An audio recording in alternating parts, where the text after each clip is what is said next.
How to post a TikTok video. Hello everyone, welcome to this channel. I'm here to help you out today, so without any delay, let's get started. Now first of all, make sure you have stable Wi-Fi connection on your device. After that, launch the TikTok application.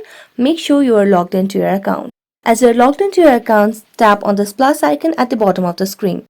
As you select on the plus icon, here if you want to post a photo, you can just select on photo. If you want to select video or post a video, you can select on video and make a long press.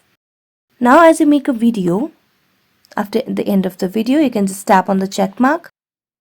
And as you tap on the check mark, here you can just add sound. You can make necessary edits over here by adding text, stickers, or you can just enhance it and so on. And after doing that, you can just tap on next. And you can add descriptions, add hashtags, or mention other people. And then you can just tap on post, and you can post a video or any sort of post on TikTok. So that's it. Thank you so much for watching this video and see you next time.